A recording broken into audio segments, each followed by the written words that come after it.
焦點視頻健康營嘅時間熒光幕，我哋見到註冊中醫師李慧英醫師喺度。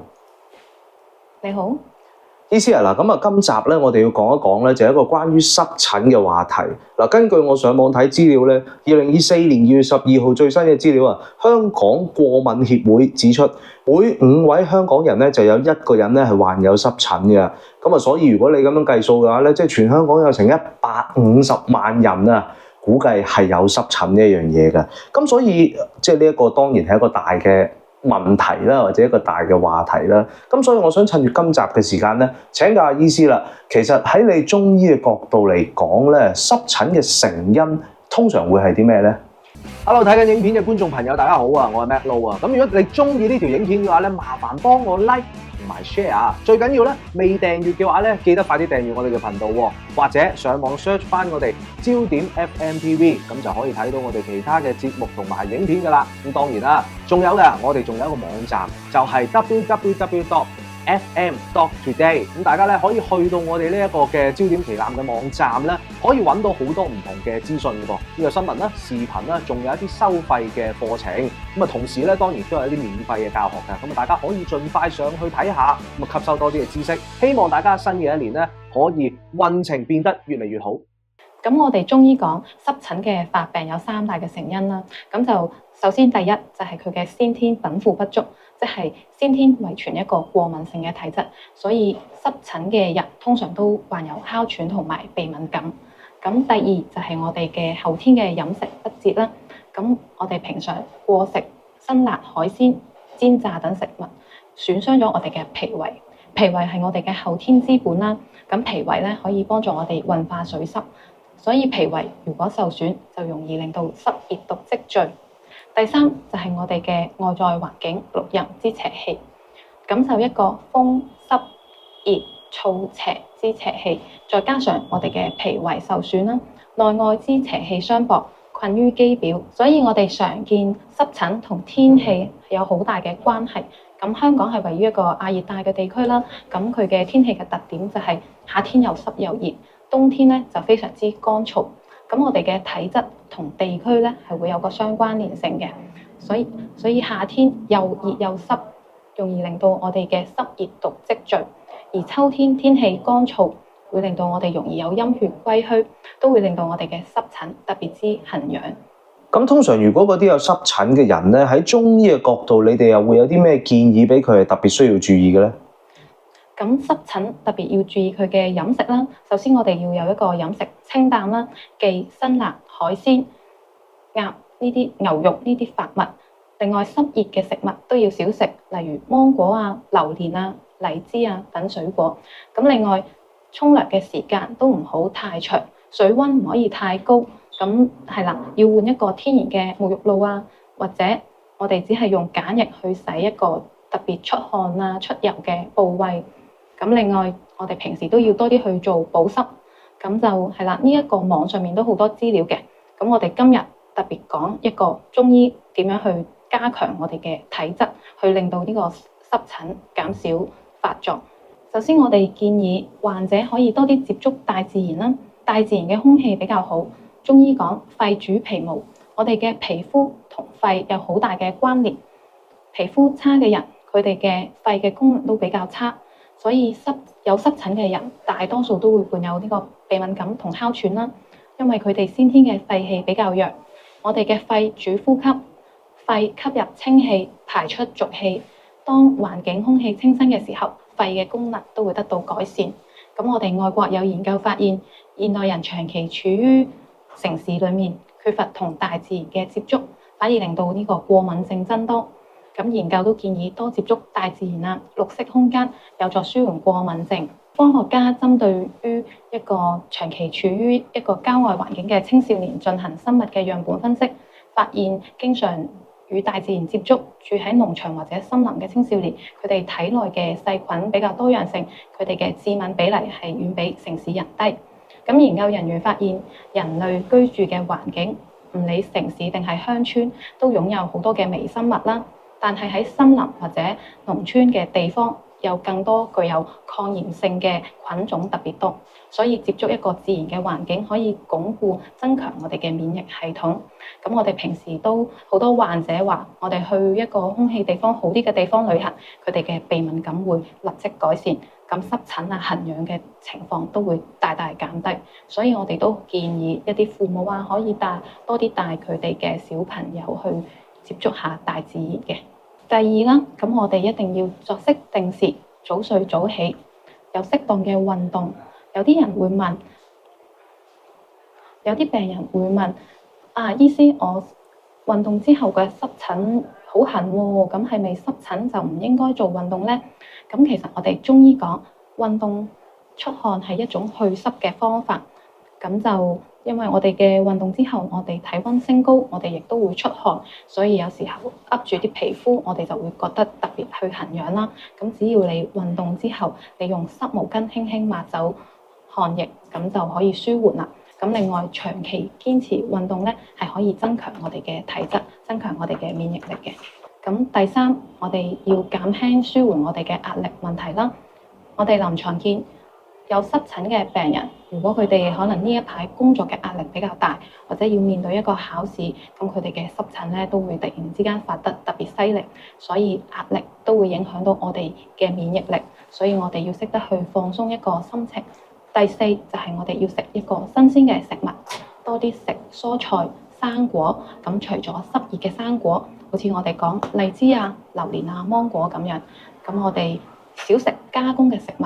例如麵包、即食麵、蛋糕、甜品、罐頭類、煙燻嘅肉啊，有時候隔夜嘅食物最好我哋都少食，因為佢嘅營養都已經流失。咁樣食新鮮嘅食物可以減低我哋嘅發炎嘅情況，特別係蔬菜類啦，我哋可以多啲食蔬菜、瓜果類嘅新鮮食物。咁啊，醫師啊，咁如果喺濕疹發作嘅時候咧，有啲咩藥材係可以幫到佢哋嘅咧？咁我哋講下濕疹發作嘅時候，咁都要配合呢一個四季嘅特點咧，去配合我哋嘅飲食啊咁樣嘅。咁就啱啱我哋講啦，夏天又濕又熱嘅時候啦，咁加上我哋濕疹處於一個急性期，咁我哋嘅皮膚係會特別痕癢啦，有紅腫得特別犀利啦，咁同埋佢會皮膚有種發熱啊、興嘅感覺，咁同埋佢出水會犀利啲。咁我哋介紹幾種中藥，亦都可以當為一個食材啊咁樣去服用嘅。咁就第一，牛蒡。牛蒡有疏風散熱、消腫解毒嘅功能，咁佢就都可以去痈瘡，好適合我哋有痘痘嘅肌膚嘅。咁佢嘅烹調方式，我哋可以用熱水去焗茶飲啦。咁日本佢哋都好中意食牛蒡，佢哋會用一個涼拌嘅方式咁去食用啦。咁另外牛蒡我哋都可以用嚟煲湯，佢都好好飲嘅，煲出嚟。第二，菊花。菊花有發散風熱、清熱解毒嘅功效。咁佢可以用嚟熱水沖服啦，我哋講可以菊花茶嚟飲嘅。另外，對於一個嬰兒嘅濕疹啦，咁佢可以用嚟煲嚟外洗嘅，菊花佢都會比較溫和一啲嘅。另外，我哋可以用桑葉啦，桑葉有疏風清熱嘅功能，亦都有涼血、清肝明目、潤肺止咳嘅功能，咁佢都可以用嚟焗茶飲嘅。另外，我哋常見濕疹常用嘅金銀花啦，佢有清熱解毒嘅功能，可以治療臃腫瘡瘍，咁佢都可以我哋講煲花茶去用。咁另外佢亦都適合做一個外洗嘅，可以煲水嚟外洗。另外我哋常見嘅藥材，例如魚腥草、馬齒莧、土茯苓，佢都有呢個清熱解毒嘅功效。咁以上嘅中藥，咁喺一個濕疹發作期都可以試下煲嚟飲嘅。食療方面，咁我哋可以食新鮮嘅蔬菜啊、豆類啦。咁綠豆，咁我哋可以有一個清熱解毒、消瘡痈嘅功效。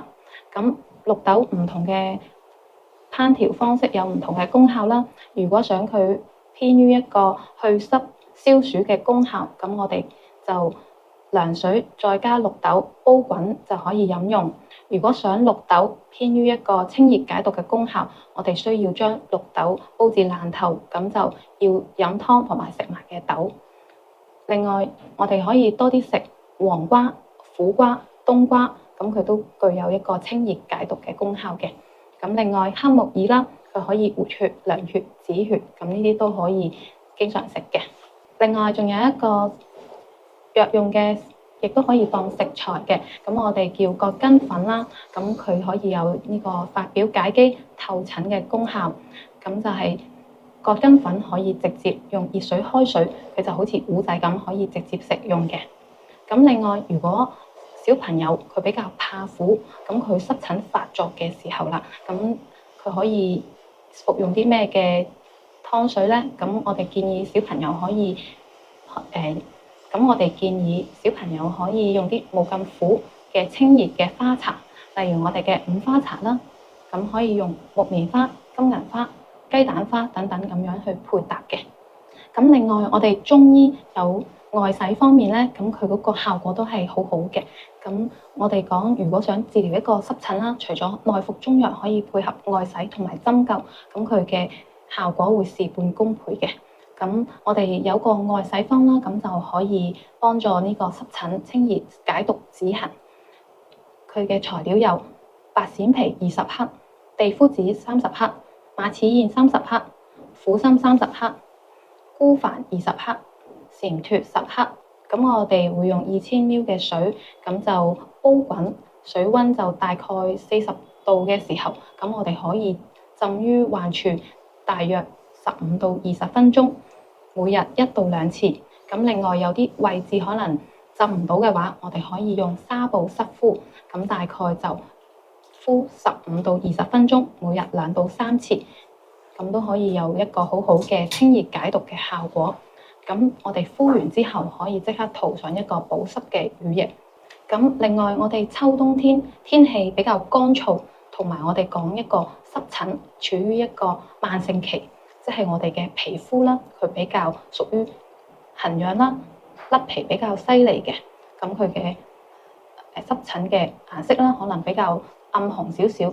咁我哋適合啲咩湯水咧？秋冬天我哋忌過於利水去濕。首先，我哋可以用沙參，沙參有呢個養陰清肺、益胃生津嘅功效。另外，麥冬可以養陰潤肺、清心除煩；黨參可以益氣生津、養血。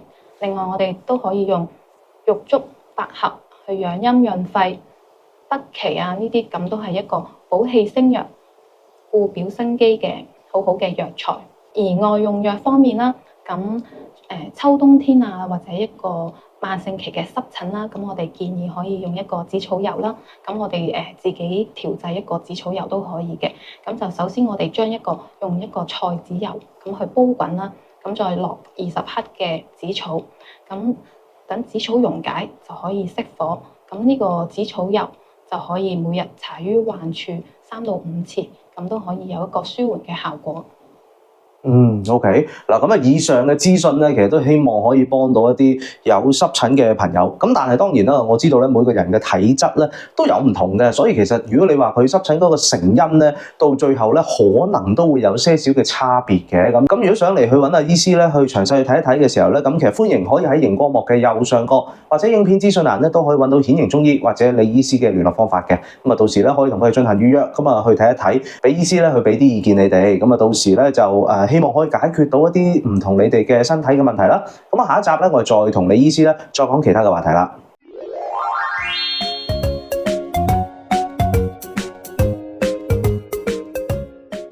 睇緊影片嘅觀眾咧，多謝你哋一路以嚟嘅支持啊！如果你哋有睇到我哋嘅影片節目，你哋係中意嘅話咧，麻煩記得幫我哋 like 同埋 share 啊！咁最緊要咧就係未訂閱嘅話咧，記得要訂閱喎。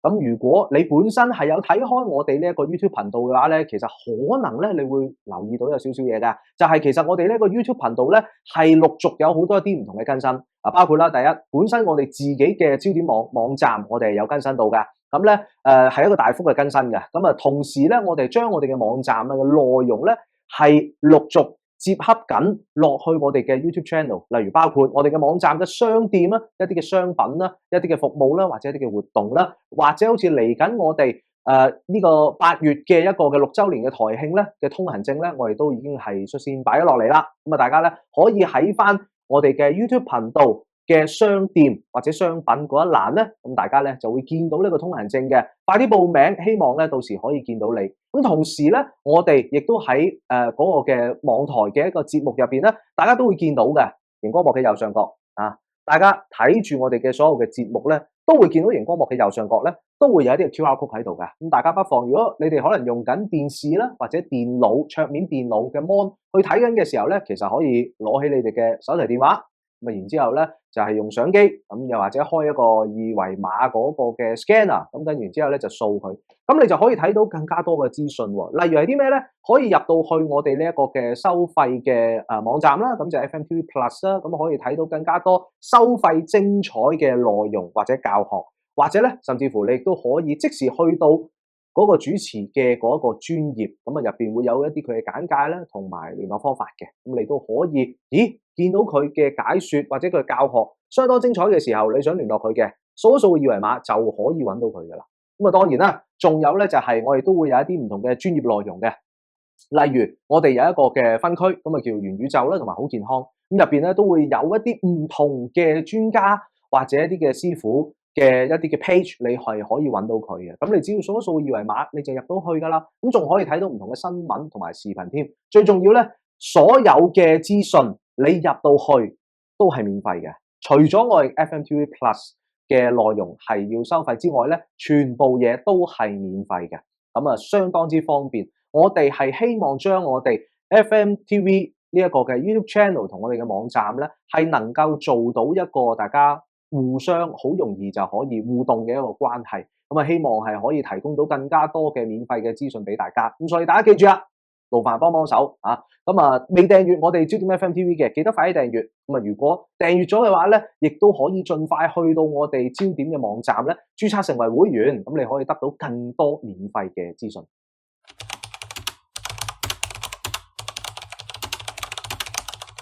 多謝你收睇我哋嘅節目啊！希望咧我哋嘅節目資訊咧可以幫到你。嗱，嚟緊咧我哋嘅節目咧都希望會越做越好嘅，例如包括可以多啲嘅字幕啦，同埋咧就係配合一啲嘅課程，或者甚至乎咧有一啲免費嘅工作坊咧係可以提供到俾大家嘅。如果大家有興趣嘅話咧，不妨幫我哋喺我哋嘅影片下邊留多啲言，最緊要就係讚好，同埋咧將我哋嘅影片分享出去，俾一啲你嘅朋友啦、親戚啦，話俾佢哋聽。我哋焦點 FMTV 咧係有好多好嘅節目可以提供嘅。咁最重要，大家可以去到我哋嘅焦點網 www.fm.today， 咁咧去到我哋嘅網站咧，可以睇到更加多唔同免費嘅資訊㗎。記得盡快註冊成為會員，咁咧你得到嘅資訊咧會更加多㗎噃。